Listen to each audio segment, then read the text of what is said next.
Boa tarde! Gente, hoje vai pegar fogo esse trem. Nem acredito ainda que Bragion estará aqui presente hoje, nos presenteando com uma hora, gente, de aula sobre processos de revisão de copy. E por que não devemos, de jeito nenhum, ignorá-los, né? Para quem não sabe, então, gente, esse meu convidado de hoje nada mais é um copy que já fez aí 10 milhões em 10 dias. Ele começou a escrever como estagiário de redação publicitária numa agência de propaganda em 2011. Desde 2014, migrou definitivamente para o copywriting. E no primeiro ano, ele escreveu um copy para 3 lançamentos que venderam mais de R$ 1 milhão cada lançamento. Vocês têm ideia? Tem ideia dessa coisa gigante que a gente vai trazer aqui, que eu vou trazer aqui para vocês?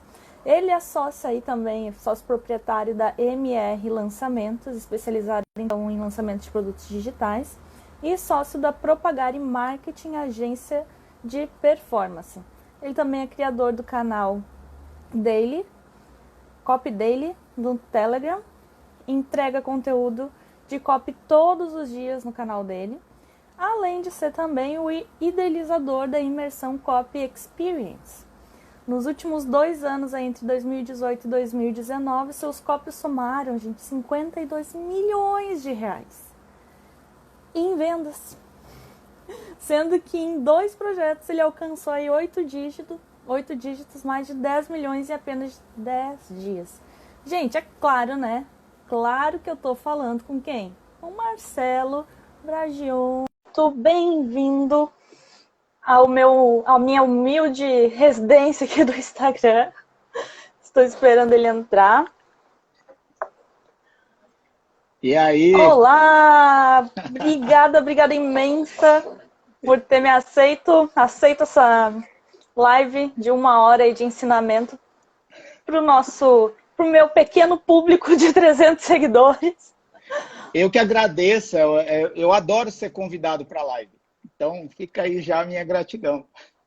E ele também, gente, ele tá fazendo uma série de lives agora em quintas-feiras no YouTube com uma pessoa que, se eu falar aqui, vai cair minha internet agora. Nem falar. Abre lá o canal dele no YouTube, depois no final ele vai falar aqui mais um pouquinho sobre o que ele tá fazendo e aprontando nas quintas-feiras lá no YouTube, tá bom? Gente, eu não posso deixar de entrar no assunto aqui, Marcelo, sem perguntar, para você, já dei aí todo o seu currículo para a galera, né? Legal. Mas a minha primeira pergunta é: como você descobriu o copywriting? Olha, é engraçado que toda live que eu participo, a convite, né, as pessoas, tô vendo aí a galera entrar aí, são meus amigos de coração que eu nunca vi, pessoalmente. Então, gratidão aí quem está entrando, Dilson, Lucas, o Paulo já trabalhou comigo, o Paulo é um grande copywriter, fez um lançamento brutal aí. Enfim, vamos lá. Toda live as pessoas me perguntam, né? Pô, como é que você começou e tal? E eu tenho que dizer que foi por acidente, né? Foi por acidente mesmo. Rapidamente, né? Explicando aqui para não tomar tempo, contando a minha história, eu sou um ex-metalúrgico, ex-frei franciscano e ex-redator publicitário que descobriu o copywriting porque estava desempregado e não tinha outra alternativa. Então, quando eu descobri, foi mais ou menos assim. Eu tenho um amigo que hoje é meu sócio, o Rodrigo Correia, na MR Lançamentos, que é a nossa agência de lançamentos, e ele também foi frei franciscano comigo. Então, quando ele saiu da vida religiosa, eu já estava aqui fora já era redator publicitário e ele pediu uma ajuda para montar um currículo para ele. E aí, eu já confiante que eu era bom nas palavras, eu construí um currículo para ele. Ele conseguiu um emprego numa escola que vendia curso de inglês online e que estava dando os primeiríssimos passos em lançamento com copy. E aí, um ano depois que ele conseguiu o emprego lá, eu fiquei desempregado. E nesse meio tempo, eu fui fazer uma visita para ele. Sei lá, acho que 2 meses antes de eu ficar desempregado, fui fazer uma visita para ele, lá na escola que vendia inglês online. E o dono da escola estava lá e tentou de todo jeito me contratar para ser redator lá. Eu nem sabia o que era copy ainda. E aí, quando eu fiquei desempregado, eu lembrei dessa porta aberta. E no mesmo dia que eu fiquei desempregado, eu fui contratado pela Universidade do Inglês, do Jober Chaves. E aí ele me deu um pendrive com primeira formação ao vivo da forma de lançamento, que chamava Ignição Digital aqui no Brasil. E ali eu entendi o que era copy, aí eu comecei a ler copy. Aí começou a explodir na mente. Exato. E aí, só que o que acontece? Eu tinha preconceito com a linguagem de copy. Porque Nessa época você falava inglês? Não. Não falava inglês. Nada, inglês zero. Aí o que acontece? Eu tinha preconceito com a linguagem de copy. Quando eu lia os copies, porque eu vinha do mundo acadêmico, da redação publicitária, todo preocupado com a estética, com a beleza estrutural da peça publicitária, e aí eu lia aquelas paradas, via aquelas configurações, aqueles layouts, eu falava, maluco, que bagulho, nada a ver. Só que o que acontece? Eu não tinha outra chance, eu não tinha outra alternativa, eu tinha que trabalhar. E aí eu decidi engolir o orgulho, guardar tudo que eu aprendi na faculdade na gaveta e mergulhar de cabeça nesse novo mundo. Quando eu fiz o primeiro script de vídeos de lançamento para lançar a primeira vez o curso de inglês, que a gente vendeu 1 milhão em 7 dias, e faziam 3 meses que eu estava escrevendo aquilo, eu falei, peraí, mano, eu estou gerando mais resultado aqui do que eu gerei dos 3 anos que eu era redator publicitário. Tem alguma coisa aqui pela qual eu posso dedicar a minha vida. E aí começou a minha carreira como copywriter. E daí para frente foi só coisas boas acontecendo, pessoas boas aparecendo na minha vida. E é isso. E me diz uma coisa, antes de eu entrar aqui no assunto que poderia dar aqui 5 horas de live só nesse assunto que as pessoas ignoram, né? Principalmente aí os copywriters profissionais e iniciantes, eu vejo que é um ponto falho mesmo, né? Mas você trocou aí de emprego, você, gente, virou, né, totalmente a chave, e você já tinha família, filhos, esposa, você começou a trabalhar em casa, total em casa, porque agora a gente está em quarentena, né? A gente está nessa bolha de casa. Eu sempre trabalhei aqui, para mim não mudou muita coisa, mas quem vem, por exemplo, meu pai era metalúrgico, né? Ele só via ele aí ele chegava pela manhã, porque ele trabalhava o turno noturno, né? Ele fazia a madrugada, e aí ele ficava comigo de tarde, ele dormia aí um tempão, mas tá lá, tá vendo pessoas, tá falando com outras pessoas, né? Aqui o nosso mundo é todo virtual. Como foi essa mudança aí para ti? Ou não? Você ainda chegou a trabalhar em alguma agência física? Quando eu comecei como copy vendendo curso de inglês, eu trabalhava presencial, era tudo presencial. Na verdade, eu não sou muito adepto pessoalmente, tá? Não tenho nada a declarar negativamente sobre trabalhar em casa, mas eu, pessoalmente, não sou muito adepto porque eu me acho dentro da minha rotina, tá? Eu tenho uma série de rotinas e rituais pessoais que eu não prego para ninguém, são coisas minhas que eu fui desenvolvendo ao longo da vida e que me ajudam. E uma delas é acordar de manhã e sair para trabalhar. O fato de sair de casa para trabalhar me dá uma percepção de que eu sou mais criativo por ter contato com o ambiente externo. Mas essa é uma coisa minha. Então, esse período de quarentena, para mim, está sendo desafiador nesse sentido. Eu não deixo de produzir, eu não deixo de criar. Eu só acho que eu perco um pouco de velocidade nas coisas que eu faço, porque eu sou uma pessoa muito apegado a estar em casa. Então, sair de casa, para mim, é um mecanismo de defesa. Estar em casa, para mim, é um risco constante de distração. Então, acho que Sim. esse aí é o panorama que eu É faço. um profissional do nosso meio diferente do que a gente é acostumado aqui a conversar, porque o povo todo está em casa, né? E aí, em frente aos seus computadores. E é muito legal mesmo escutar isso de um profissional incentivando realmente a sair. Porque quando a gente sai, o nosso criativo melhora, né? Você vê coisas, você fala com pessoas, então até o seu modo de criação vai melhorar. Bom, agora então nós vamos entrar no meu assunto, né, da chamada, então, sobre a revisão. Tô com o arquivo E, aberto aqui, tô vendo. gente, eu li muito aí sobre o seu processo realmente de revisão. É louco, gente, não é fácil, tá? Alguns iniciantes, então, em copywriting ignoram aí o processo de revisão, né? Principalmente quem está iniciando. Alguns simplesmente, após aí o término dessa leitura, né, da sua escrita, releem. Acabei agora, ufa, graças a Deus, vou ler aqui tudo, ó, não tem erro de português, beleza, tá bom. Qual a importância aí de fazer esse break no processo de revisão do copy, né? Essa pausa? Olha, eu penso que fazer a pausa antes de revisar, e aí a gente está falando de uma revisão pessoal, você escreveu e você mesmo vai revisar o que você escreveu. Por que que, na minha opinião, é importante dar uma pausa, independentemente do tamanho dessa pausa, tá? Tem pessoas que vão falar que é meia hora, outras vão falar que é 2 horas, outros vão falar que você volta no texto no outro dia.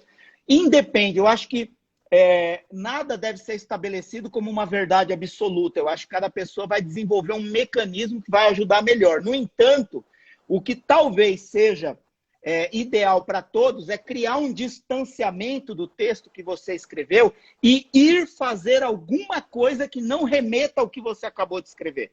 Para você dar uma limpada no vício mental que você está por ter desenvolvido aquele projeto por muito tempo. Então, você está com muitos vícios de pensamento e de raciocínio em cima daquilo que você desenvolveu. Quando você sai daquela caixa, vamos dizer, daquela esfera de criação, daquele tempo que você dedicou ali, e você vai fazer alguma coisa que te distrai, que te desconecta, quando você volta, todas ou a maioria das suas percepções são diferentes. É como quando você assiste um filme e decide assistir ele de novo. Você já não vai mais pegar os mesmos pontos que te impressionaram da primeira vez. Ou quando você lê um livro e vai retomar uma parte dele por uma segunda vez. Você já não vai retomar aquele livro com o mesmo olhar de antes. Então, essa importância do distanciamento possibilita você olhar o seu próprio texto com pontos de vista diferentes. Então, isso aumenta e amplia as possibilidades de atacar pontos no texto que você até então não estava presente, ou não estava com o radar ligado. Então, na minha opinião, esse distanciamento é fundamental. E aí você que decide qual o seu time, no caso. Sim, eu não estabeleço um período. Eu não estabeleço um período. Eu procuro me desconectar, definitivamente, nem que seja por 2 horas, e vou fazer alguma coisa que realmente me distrai. Tem pessoas que têm mais dificuldade, outras mais, depende do nível de ansiedade, a pessoa fica muito preocupada, muito tensa com o prazo, com finalização e tal. Mas eu acho que deve ter um exercício constante, com o tempo você vai adquirindo essa habilidade. Uma coisa que eu sou viciado é assistir televisão. Então eu ligo televisão, ou vou assistir uma série, vou assistir um filme, pego um livro de um tema completamente diferente do que eu estou trabalhando, mergulho ali por 1 hora, 2 horas, às vezes volto só no outro dia, e aí quando eu bato o olho naquilo e leio aquilo, parece que tudo ganha uma vida nova. E aí eu vou fazendo o ajuste fino. Isso numa revisão pessoal do meu próprio texto. Sim, o Fred Ribas, né, o meu chefe, ele fala muito sobre isso. Ele diz que ele gosta de ver as séries da Netflix, ou enfim, justamente para quebrar isso, entendeu? Esse padrão. E também ter insights, né? Porque você vai para uma série, daqui a pouco pega aí vai só esparecer e já sai com uma big idea de dentro dela, né? É muito, muito legal. É verdade que a revisão é um dos pontos mais importantes de todo o processo de criação de um texto? Total. Assim, o Lucas está até falando, menos é mais. É isso aí, Lucas, menos é mais, né? Essa daí é a minha bandeira, menos é mais. Total, eu penso que a revisão é um projeto, um processo salva-copy, sabe? Eu li essa frase no teu material. Eu chamo a revisão de fase salva-copy. Por quê? Justamente por causa do nível de envolvimento que você cria com o tema, com o projeto, enquanto você está escrevendo. E aí, vamos dizer assim, ó, o projeto, não executar um projeto de revisão é como você está dentro de casa, escutar na rua um barulho estranho e tentar adivinhar o que é aquilo, supor o que pode ser. Uhum. Você pode acertar? Pode. Mas o risco de você errar, a chance de você errar, é muito maior do que a chance de você acertar. Então, o processo de revisão é uma alternativa que vale tanto quanto copy. Porque eu não conheço um copywriter que passou o seu projeto por um processo de revisão e não teve nenhuma melhoria. Uhum. Dito isso, fica claro que o processo de revisão ele existe para melhorar. E tudo que melhora, ajuda. E tudo que ajuda a melhorar tem o potencial de vender mais. Então, para mim, é um processo salva-copy mesmo. Então, ele realmente é um dos pontos mais importantes de todo o processo de criação. Revisar o português de um copy é essencial? Por que você diz que essa é a última coisa que um copywriter deve fazer? Espero que a Prof. Dalva esteja nessa live, que ela foi a nossa professora de português aqui da agência, tá? Ela nos deu aí, se eu não me engano, foram 8 aulas de português a respeito de vírgulas, de porquês, de, enfim, muita coisa mesmo, porque precisávamos.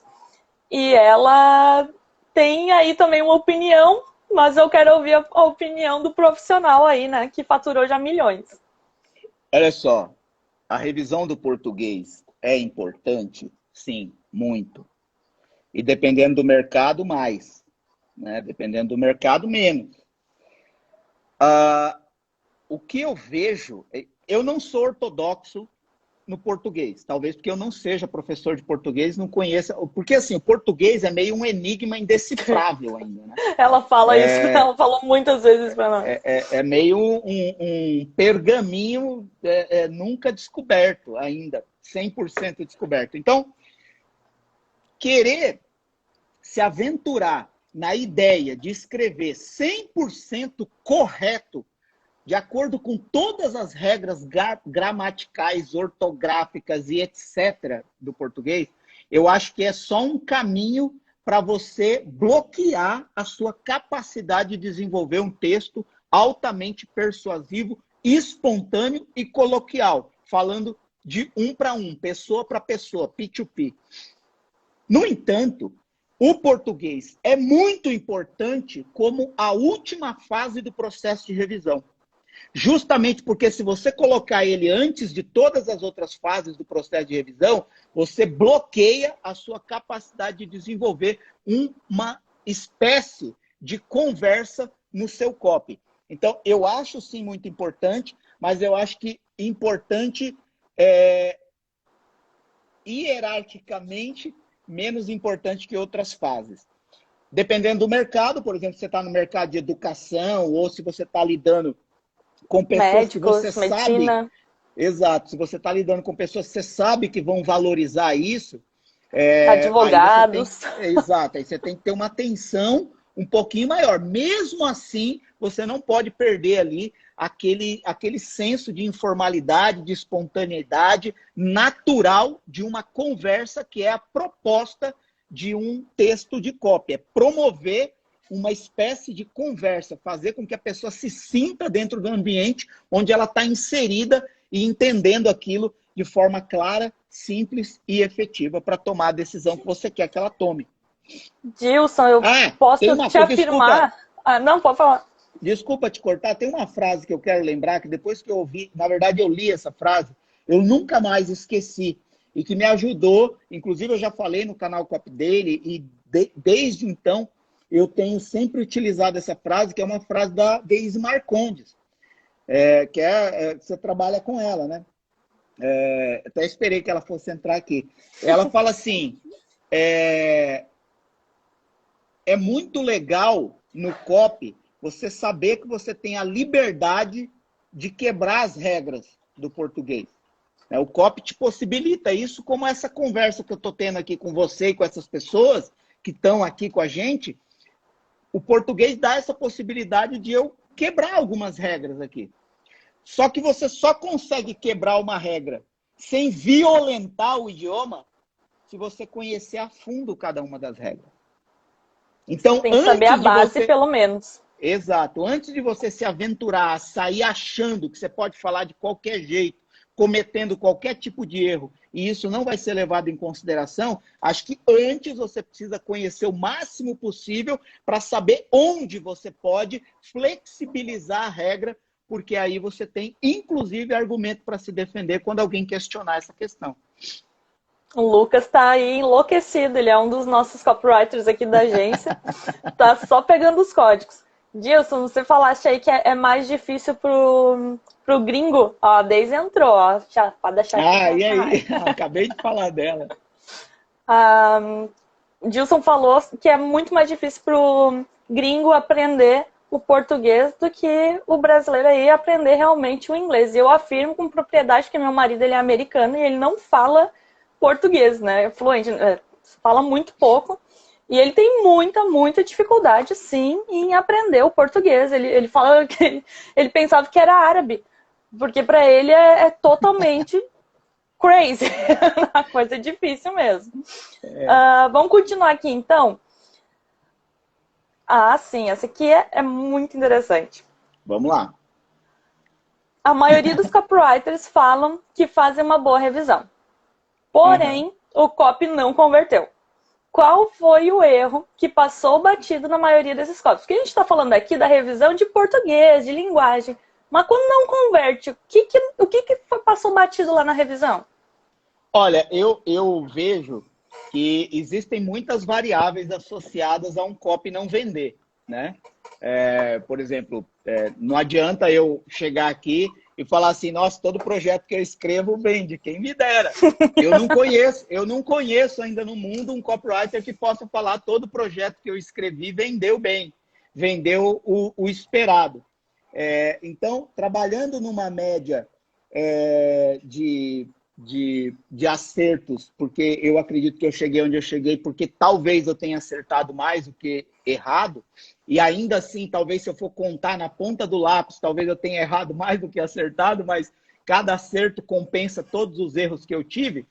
Eu vejo que, desconsiderando todas as centenas de variáveis que podem influenciar na não venda de um copy, no não resultado de um copy, lidando especificamente com revisão, eu acredito que esse copy falhou em algumas partes que eu considero essenciais. Primeiro, focou muito no produto, focou muito no especialista, falou muito de cima para baixo, com uma linguagem institucionalizada e formal, e foi muito complexo. Além disso, provavelmente você vai encontrar nesse copy pontos de confusão, pontos aonde é difícil de acreditar e pontos aonde a pessoa pode, além de se confundir ou duvidar, a pessoa pode achar naquela parte aquele copy chato, tedioso e sair dali. Porque eu já vi muitas boas ideias serem destroçadas por copies mal escritos. E já vi muitas ideias mais ou menos serem extraordinariamente promissoras por copies bem escritos. E o que é um copy bem escrito? É um copy que foca na pessoa, em quem usa, fala de igual para igual de forma simples. Elimina toda a confusão, tira todas as mentiras e, ao mesmo tempo, torna o copy agradável, atraente e envolvente, fazendo com que cada frase leve a pessoa a se interessar pela próxima frase e pela próxima e pela próxima. O Lucas, ele trouxe aí a nutrologia do exemplo que você deste na aula na sua live. Ele lembra, é verdade. Foi muito interessante. E é verdade, né? Aqui eu quero dar o crédito para uma outra frase.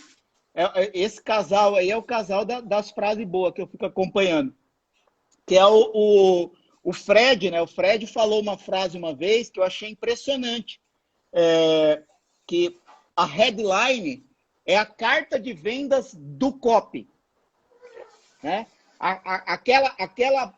Aquele primeiro impacto, aquela primeira frase, aquela primeira headline é o que vai vender para a pessoa o copy inteiro. É ali que a pessoa vai decidir se ela vai continuar com você 100% ou se ela vai continuar mais ou menos, entendeu? Ou se ela não vai continuar. Ontem na nossa live falamos sobre isso. O tempo aí, né? Porque eu sou da parte do SEO, né? Então, essa parte de o site estar rápido, né? Ele tem que abrir ali em menos de 3 segundos para a pessoa continuar naquele site, senão ela já sai, já vai para o teu concorrente. A mesma coisa vai acontecer aí com essa headline. Ela tem que olhar para essa headline e em 3 segundos ela, opa, gostei, o que é isso? E clica.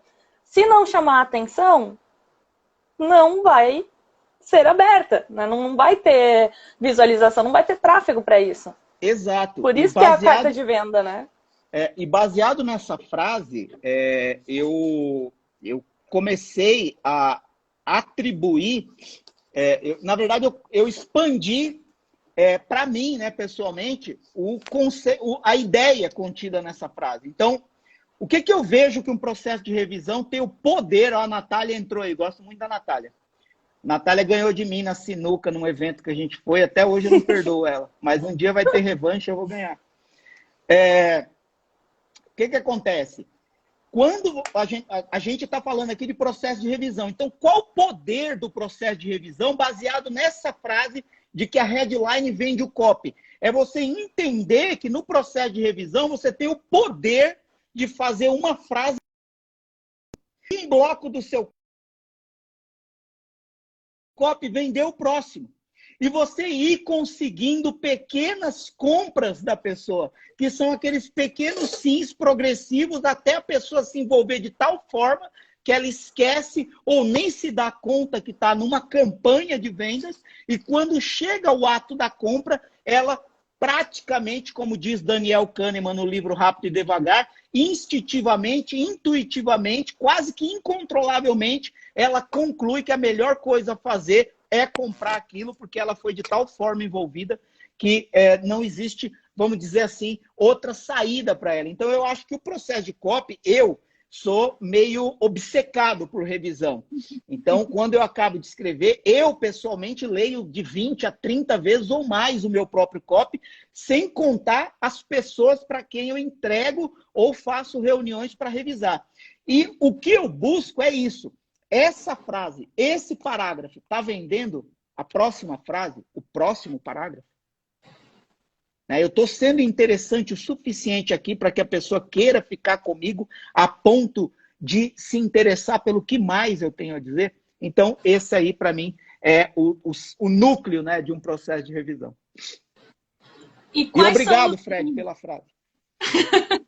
Quais são os erros que não podem ter em um copy? Aqueles erros assim que são realmente inaceitáveis. Assim, você abriu uma carta de vendas, abriu um negócio lá e, meu Deus do céu, esse trem aqui não podia estar aqui. Olha, eu vou falar algumas coisas, né? Eita, são alguns.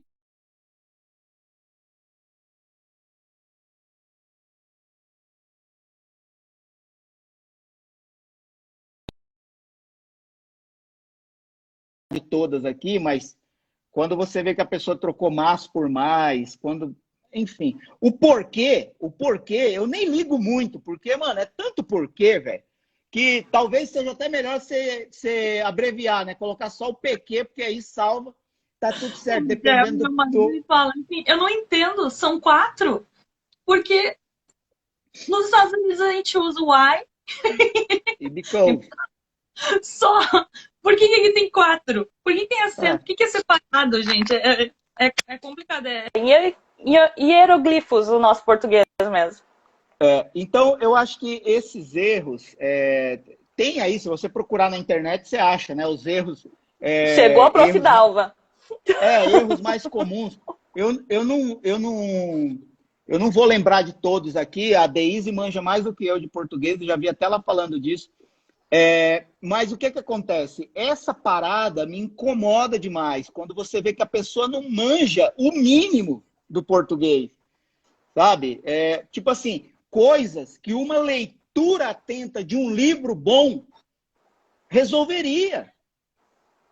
Coisa que muitas vezes, se a pessoa lê em voz alta, ele salvaria o mico que ele está pagando por colocar aquele copy no mercado.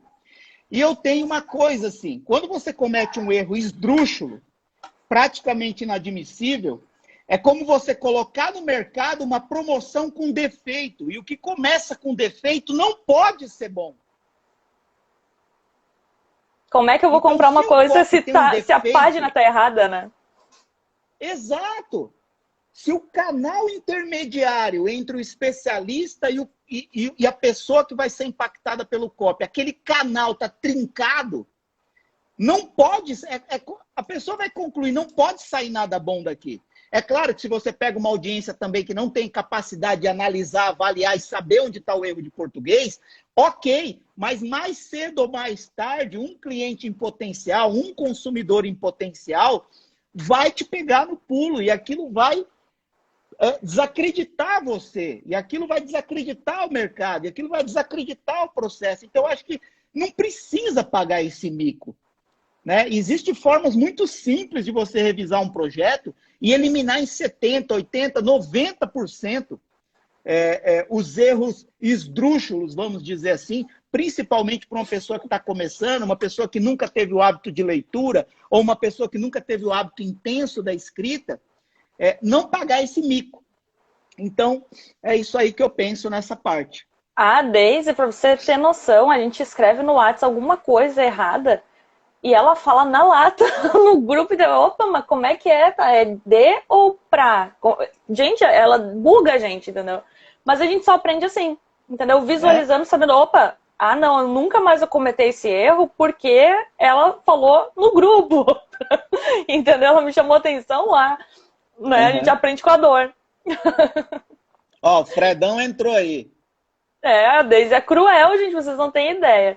E assim, Ele vejam, que mora com ela que sabe mais do que eu. Como o redator deve corrigir o copy, tá? Apontando os erros de forma grifada, colocando comentários onde a coisa aí tá cabulosa, ou simplesmente corrigindo ali como ele pensa ser mais assertivo. Eu digo aqui quando temos uma outra pessoa que vai fazer essa revisão, né? Um profissional de revisão mesmo. Como ele deve corrigir o copy ali para o profissional que escreveu? Legal. Eu penso que tudo depende da relação entre a pessoa que escreveu e a pessoa que vai revisar. A relação, né, que essas pessoas têm, como elas lidam.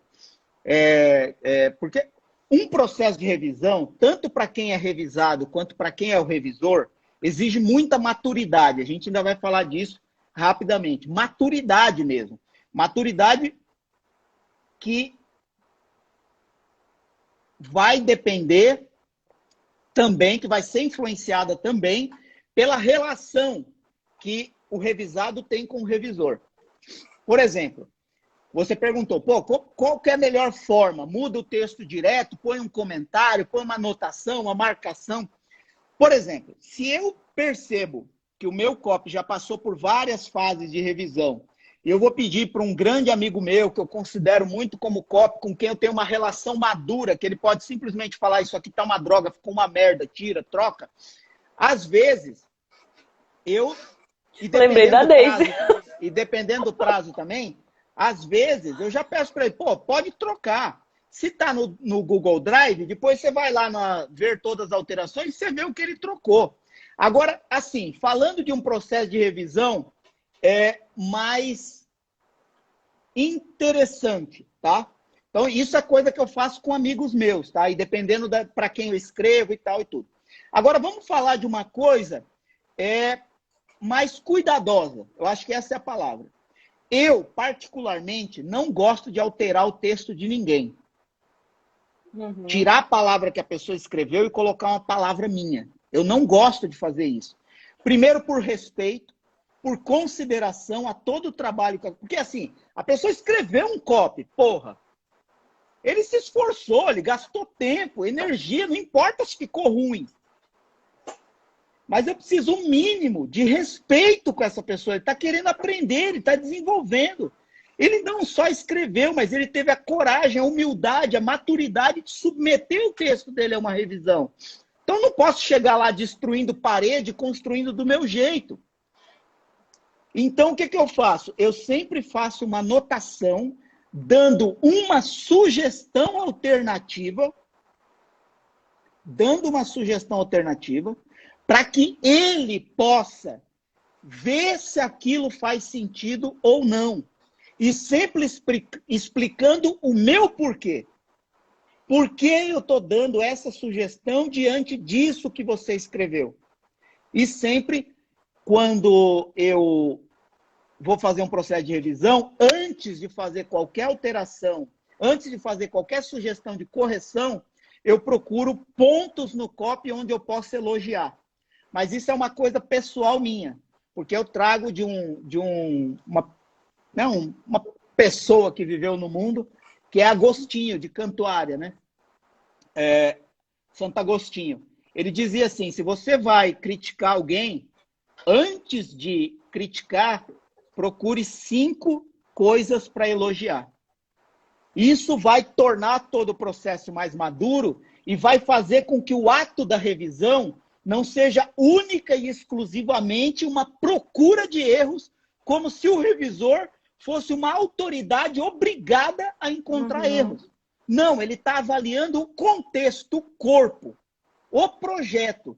Então, ele tem que respeitar a pessoa, considerar, reconhecer, valorizar, e aí sim começar a sugerir coisas que, pela experiência dele, pelo tempo dele, ele pode sugerir alternativas melhores para aquela parte no copy. Isso é como eu faço com a minha equipe, como eu faço com qualquer pessoa que me confia um texto para revisar. Até porque uma das coisas que mais fazem o copy evoluir é ele perceber que, independentemente de quantas sugestões de alteração tem o texto dele, em algum momento você reconheceu que ele acertou. Então, Nossa, acho que isso é uma coisa... ensinamento. Acho que isso aqui já ficou para a aula inteira, né? Saber reconhecer também os pontos fortes aí de um copy que, de repente, errou ali dentro, né?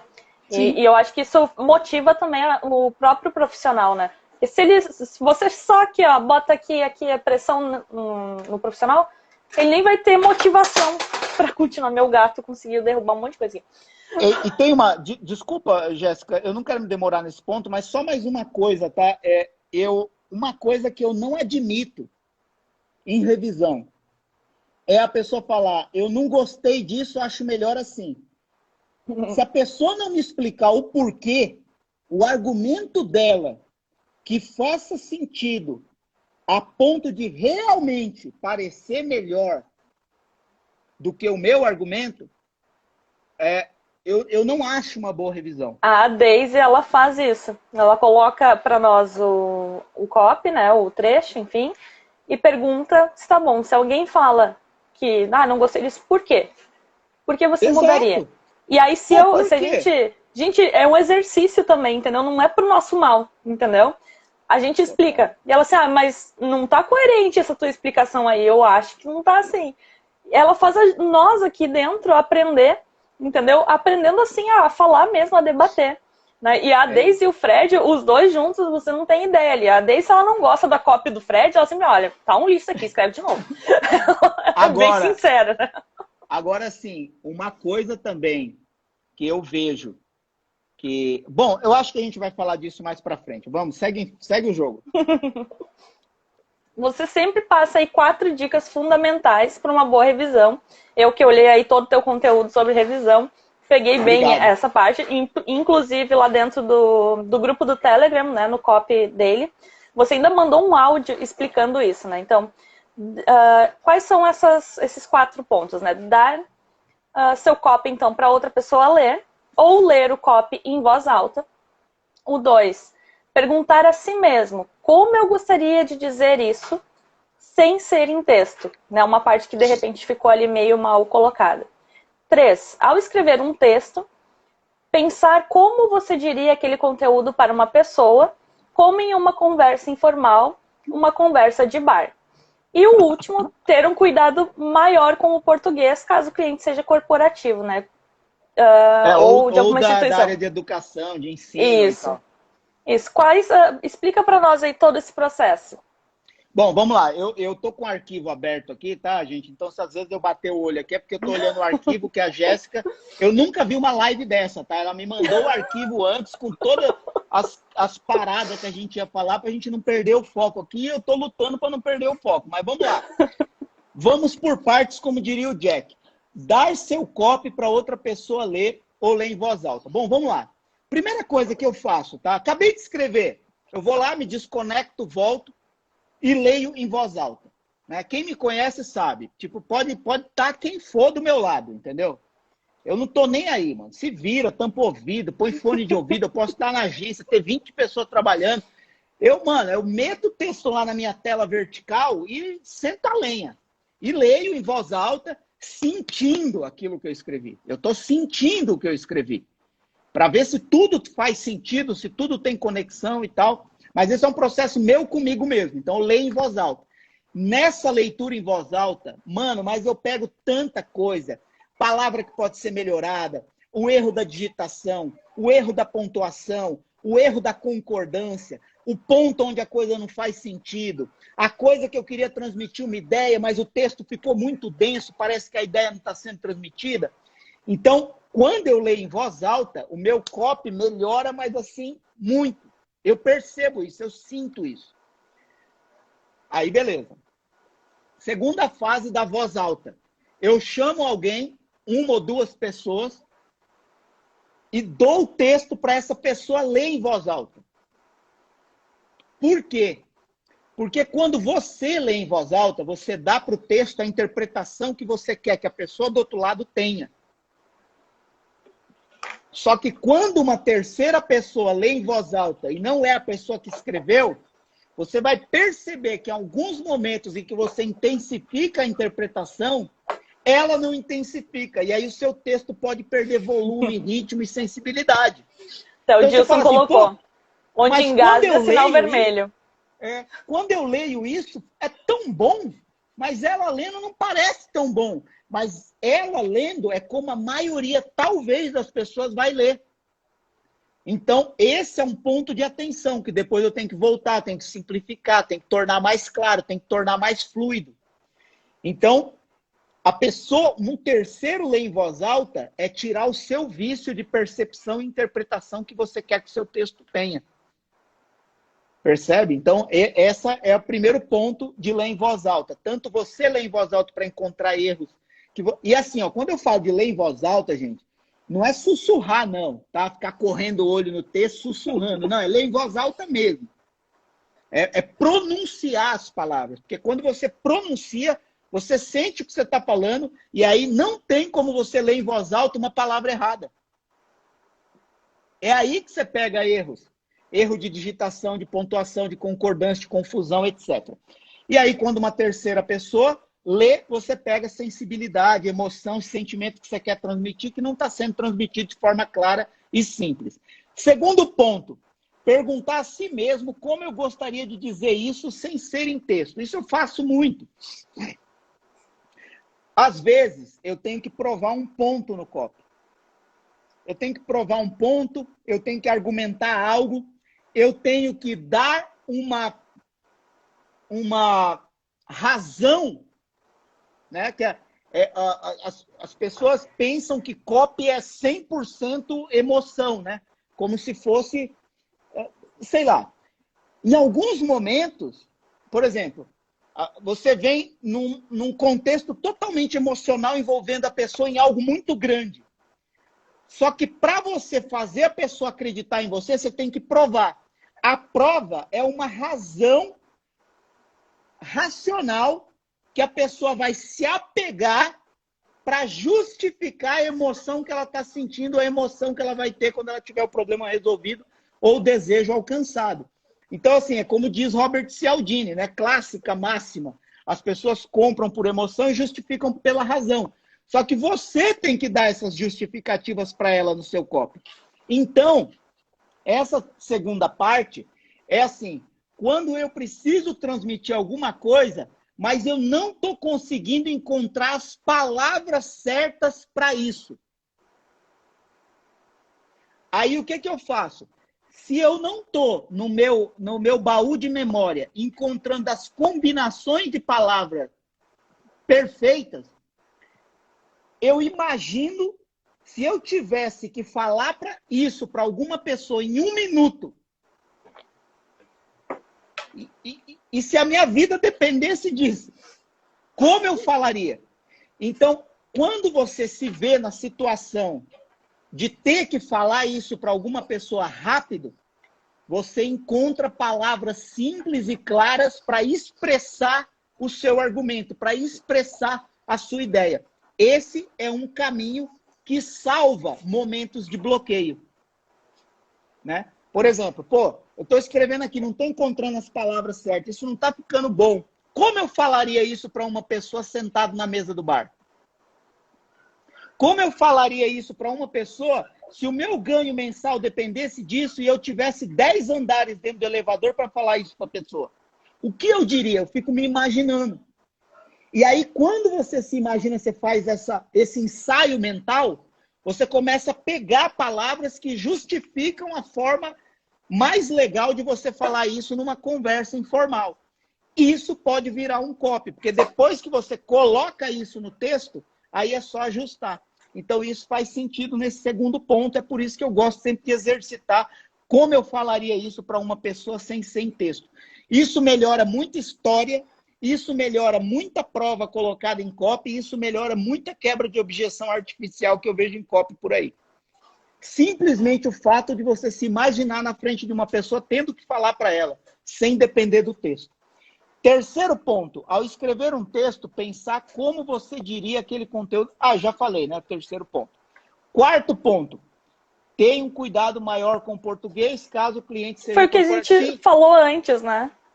Da parte do português. Porque foi um desafio que eu enfrentei. Eu trabalhei uma vez para concursos públicos, né? Para uma instituição de ensino que tinha mais de 900 cursos de concursos públicos.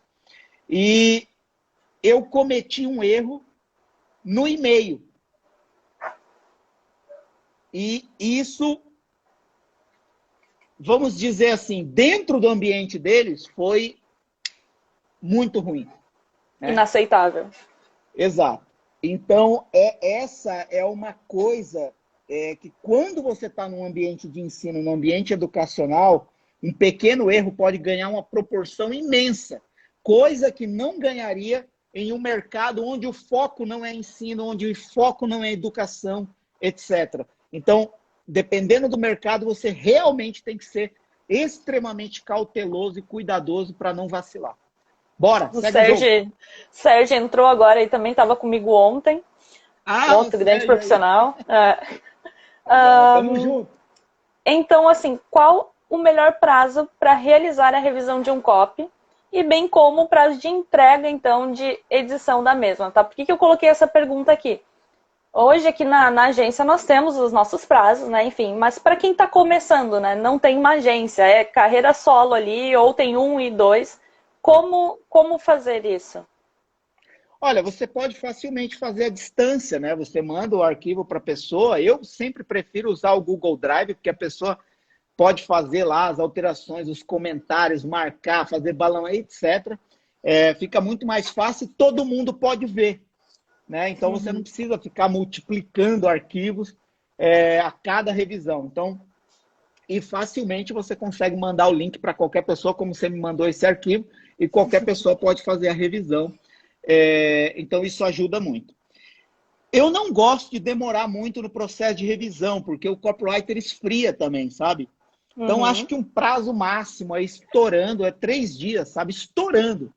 Eu acho que quando o cara acaba de escrever, ele já tem que jogar aquilo. Ele faz aquela revisão dele, né, que eu falei, 2 horas ou um dia depois ele volta, faz a revisão pessoal dele e depois ele libera aquilo para alguém ou um grupo de pessoas dentro de 24 horas ou no máximo 3 dias revisar e devolver isso à distância. Quando eu estou com a minha equipe na agência, a parada é marcada e agendada. Tipo assim, a gente tinha lá as quartas de revisão, né? Toda quarta-feira era dia de revisão de projeto importante. Nossa, que massa isso. Então a gente sentava e assim, pegava um projeto e tinha um prazo também para avaliar aquele projeto. Porque não é para ficar divagando, contando a história da carrochinha, mostrar porquê, da onde veio a filosofia interpretativa, do processo sistemático do copy que você está abordando. Não, é olhar o copy, dar sugestão de copy, se não tem sugestão para dar, cala a boca. O copywriter que está recebendo a revisão também não se justifica, não se desculpa, não se explica. Ele fica simplesmente com o caderninho na mão, vendo as pessoas darem sugestão de copy e ele cala a boca e fica anotando. Porque depois ele vai avaliar o que faz sentido e o que não faz sentido. Porque um copy que entra, e é aí que eu entro na questão da maturidade. A pessoa que está revisando o copy tem que ter maturidade suficiente para dar a sugestão que ele se sentir mais à vontade de dar, sem ficar com protecionismo, ou porque gosta da pessoa, porque admira, não vai falar a verdade. Mano, fala logo. Fala logo, porque é melhor você falar a verdade, salvar um copy e ele vender mais, que vai dar resultado para essa pessoa que você admira, do que você ficar com medinho de falar a verdade, porque você gosta da pessoa, você admira a pessoa, tá com corporativismo, protecionismo, e depois a pessoa não vai vender, ela vai se ferrar, e você tá falando que gosta dela, você não gosta dela. Então, sentou na mesa para revisar, guarda a amizade no canto e fala a verdade. O copywriter que está recebendo a revisão, ele precisa, na minha opinião, fazer parte do processo é melhor, porque ele exercita a maturidade e a humildade dele de escutar calado. Porque o copywriter que fica se desculpando, se justificando e tentando se explicar, ele está vivendo uma ilusão, porque ele não vai nunca conseguir atravessar a tela para explicar para a pessoa do outro lado da tela o que ele quis dizer naquele momento. Se alguém no processo de revisão não entendeu o que ele quis dizer, não adianta se explicar. Gente, Marcelo, tu não tem noção do que você está fazendo aqui nessa aula hoje, tá? Porque nós falamos isso em nossa reunião. Agora não vou me explodir. E agora tu me deu um soco no estômago, né? Porque eu sou a gerente de projetos aqui. E essa parte de conexão, de ser mais humana, né? Tava interferindo no meu processo aí de revisão, enfim. Gente, Lucas e Gabi, vocês estão ralados agora. Nós vamos ter um dia de revisão nessa agência. Um dia inteiro de revisão, olha aí, ó. 1 horinha aí só comigo, com vocês, com a Deise e com o Fred, nossa área de copy. A Deise tá falando, Marcelo, você tava no call de hoje mais cedo? Não tava não, a Deise. Foi transmimento de pensação, gente, não é possível. Vamos lá. Vamos, porque a gente tem aqui ainda, ó... Eita, tem 7 minutos. Vamos lá. Mark Ford, então, ele é o criador do processo chamado Peer Review, né? Sim. Um processo aí utilizado pela Agora, né? A maior empresa aí de infoprodutos e marketing direto dos Estados Unidos. O que é, então, o Peer Review, ou revisão em partes em bom português? Bom, a revisão em pares, em bom português, é exatamente o que eu acabei de falar aqui. 3, 4, 5, 6 pessoas que têm capacidade, porque também, assim, é bom você chamar para um processo de revisão pessoas que são maduras o suficiente para estar naquele processo de revisão e pessoas que têm capacidade de dar sugestão a respeito daquilo que você escreveu, né?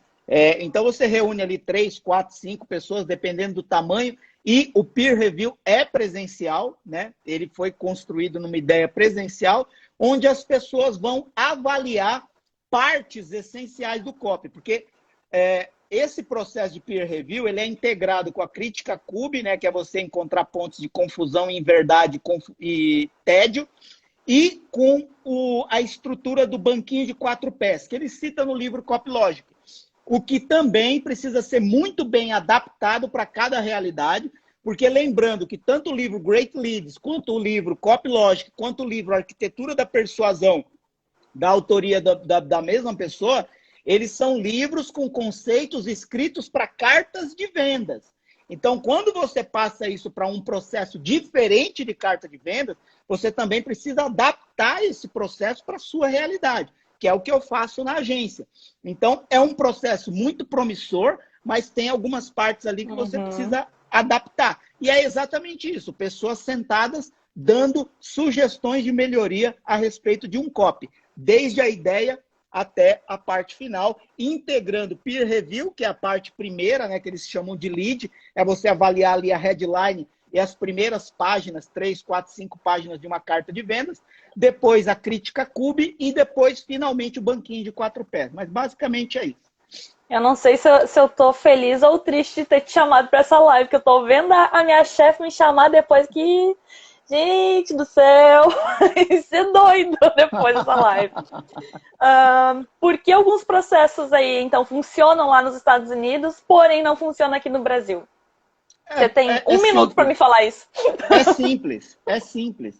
Cada país, cada nação, cada povo tem uma cultura. Cada cultura modifica a forma com que a pessoa consome as mídias pelas quais ela é impactada. Então, a forma de consumo de informação, ela se altera de acordo com a cultura. Coisas que uma cultura valoriza mais, outras valorizam menos. Percebe? Então, é uma questão de cultura. Então,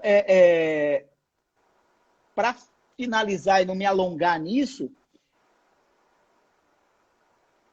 a questão não está no copy, nem no modelo, nem na estrutura. A questão está no ser humano.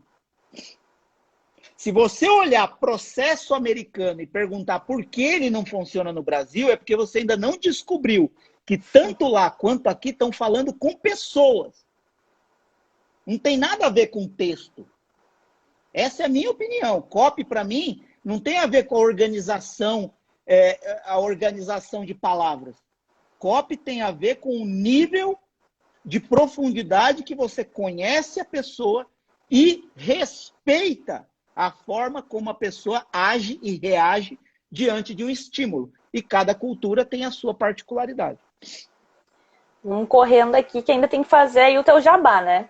Quem é o profissional específico para fazer a revisão de um copy dentro de uma agência? Ou, por exemplo, como eu não vi quem perguntou, mas perguntou assim, olha, eu trabalho sozinha, para quem que eu posso enviar esse meu copy? Né? Então, numa agência, tá? Quem é o profissional correto e para aquele profissional solo, o que ele faz? Eu sempre acho que os melhores profissionais para revisar copy são outros copywriters. Ponto. Isso. Eu acho que até um revisor de português que vai revisar um copy, ele não está habilitado a revisar um copy. Se ele não souber o que é copy. Então, precisa entender, mim, né? O melhor profissional para revisar é outro copywriter. Se você não está numa agência, procura um amigo que é copywriter. E aí, por isso que é tão importante você fazer parte de comunidades de copy, de grupos de copy, porque você tem essa troca. Né? Network na veia, né? Este profissional, então, precisa estar por dentro do projeto do copy final?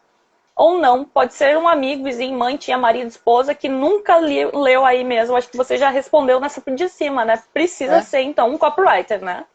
Algumas partes você pode até perguntar para sua mãe, dependendo do seu público.